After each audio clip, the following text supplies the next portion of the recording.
go up to Apollo on Wednesdays to amateur night, and he and his two friends, a drummer and a trumpet player. But the three of them anyway, they would go up and they won every time they went up.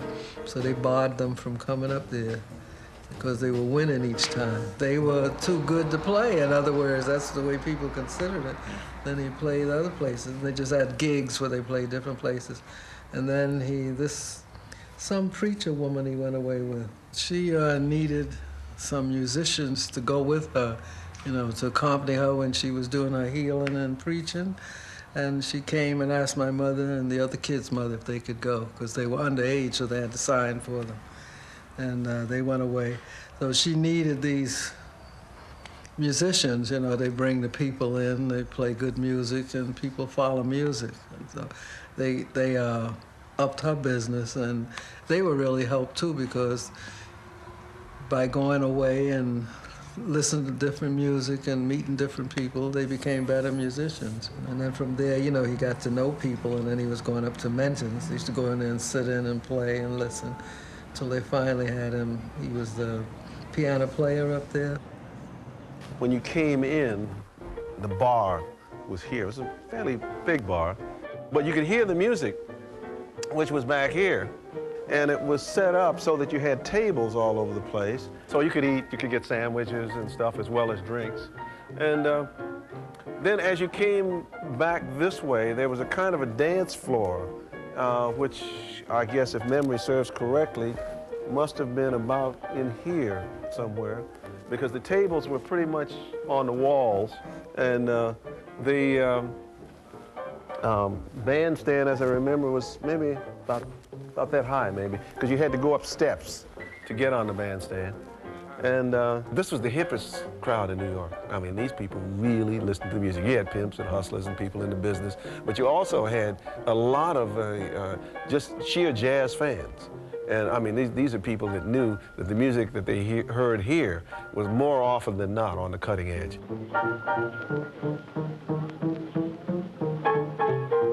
This was the place where Monk, got together, and he was playing a lot with Charlie Christian, and this is where they created this music, bebop. How it happened, we never know. It's kind of something that is like a miracle. Have Dizzy and Charlie Parker and Miles, they all get together and create this music called bebop. But Monk, he seemed to have been that central figure.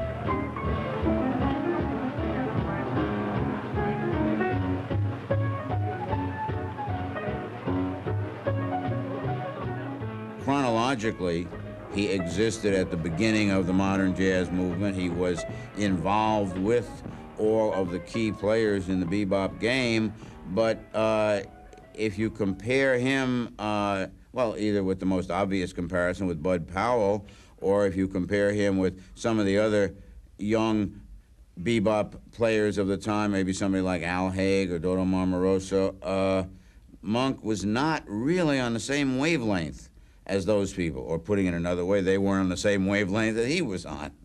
I go to Thelonious' house, and Bud would come by a lot of times and hang out. But Bud had this awesome technique on the piano. I mean, he just created that whole bebop concept, of piano, which everybody was attempting to play like Bud Powell. Those tremendous runs, that tremendous feeling, those huge chords that he would play, the tremendous tempos that he could handle.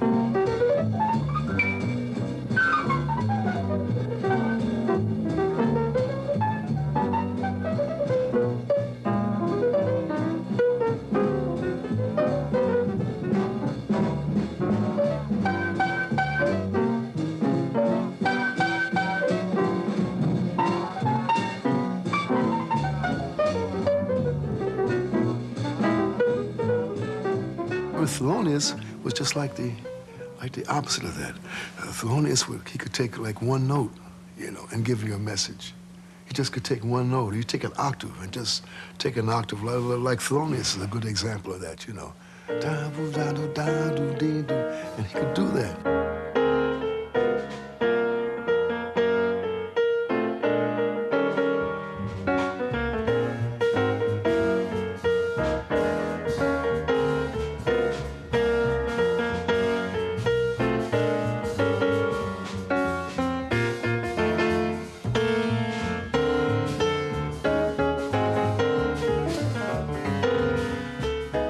Though he was one of the main contributors to the music, he came to the music in the same way that Dizzy, Bird, Kenny Clark, each one was tremendously individualistic. Monk brought these harmonic and kind of rhythmic displacement where you would expect to hear rhythm going one way, he kind of moved it around a little bit. And you hear that in Charlie Parker. You hear that in where Charlie Parker goes over the bar line. You hear that in Dizzy Gillespie with some of his long lines. They loved Monk for that reason. I mean, he stimulated their thinking. So with Monk, they said bebop. I think Time magazine said bebop and beyond.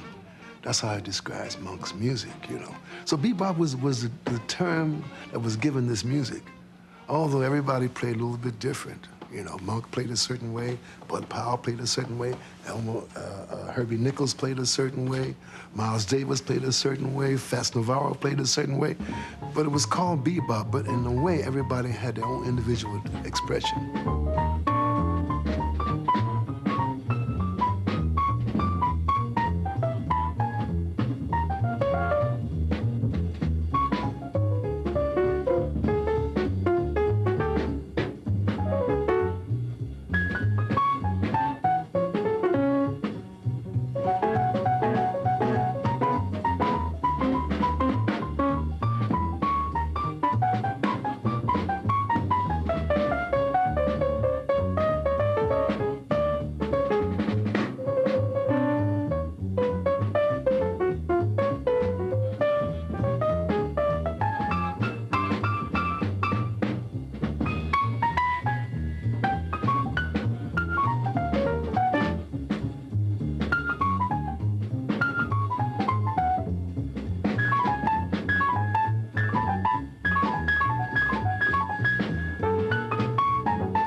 I came in, I was just enamored with the excitement of being on 52nd Street, you know, with the 20 clubs and history of jazz right there, all in that one block, and all these fabulous musicians with, you know, Art Tatum. I'm working opposite Art Tatum. I'm working with Ben Webster, one of my all-time idols.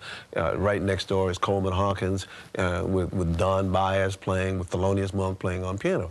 And so, you know, it's nice to see a familiar face. And so I say, hey, man, it's good to see what you've been into. And they said, well, I haven't been doing too much, but, you know, I've been doing a few things with Hawkins. And so I think they had like 2 or 3 weeks there at the club or something. I first heard Monk with Coleman Hawkins on 52nd Street, a club, I think called the Downbeat Club, you know. And I walked in because Hawk was my idol, you know. So wherever he'd play, I'd always be there. And I always catch the musicians I never heard before. Well, my first reaction to Monk, because that night he didn't play much piano, you know. And I couldn't understand what Coleman Hawkins was doing with this piano play, because he was just hitting a couple of notes and just stop and wouldn't play. But something drew me back. I went back again and discovered I was listening to a true genius. He wasn't like every other piano players. I mean, he didn't do showbiz. He didn't throw his hands up he just played the piano and he did what he did. And if you didn't listen, then you might miss the point of everything, and most of them did. And Coleman Hawkins caught a lot of hell for hiring Monk.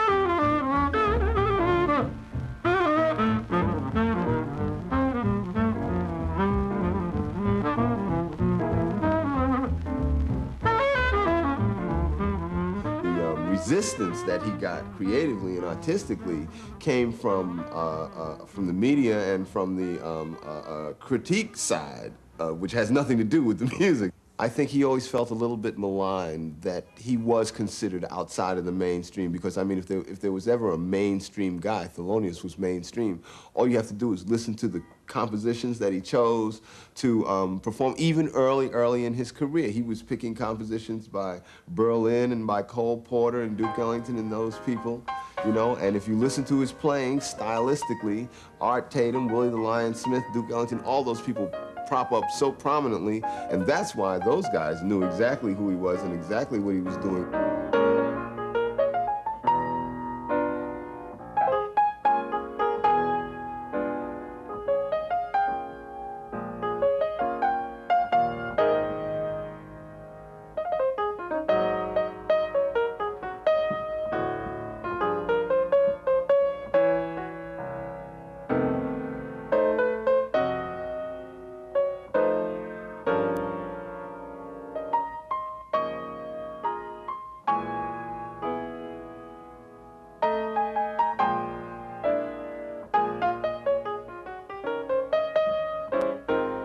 Thelonious was with Bud, and they were on their way out of town.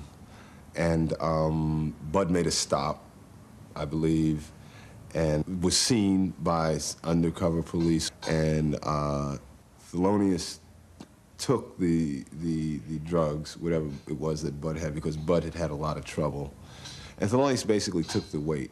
But it did result in him losing his cabaret card. When I got to know Monk, when Monk began working with us, it was just simply an established fact that he did not have a cabaret card, and that meant in New York City in those days that you could not work in any club or bar in New York. I mean, he did come around to jam sessions. He was allowed to sit in. He did a lot of things unofficially, but officially he couldn't work to the extent that he should have been allowed to work. I think that this was a terribly racist thing that took place.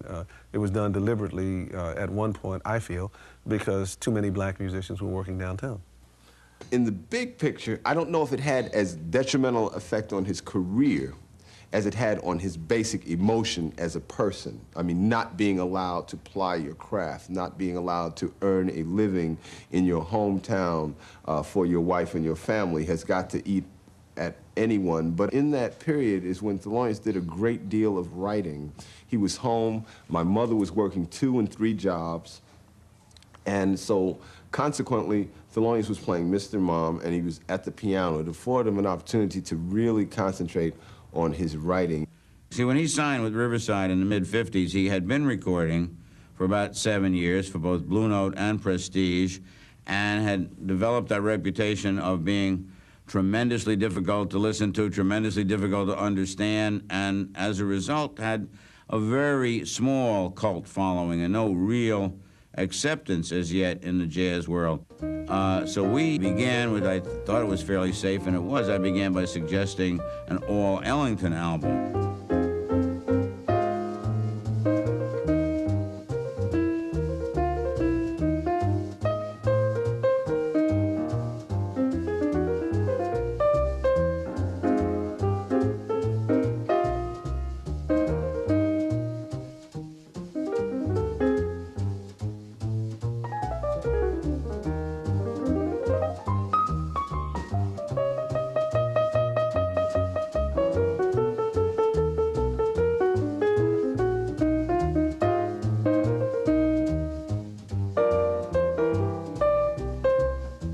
Another trio album involving standards, and then I guess we felt that we and the world were ready to tackle Monk playing his own material with horns, and that was the third Riverside album was the Brilliant Corners album with Sonny Rollins, which is the first Monk album for me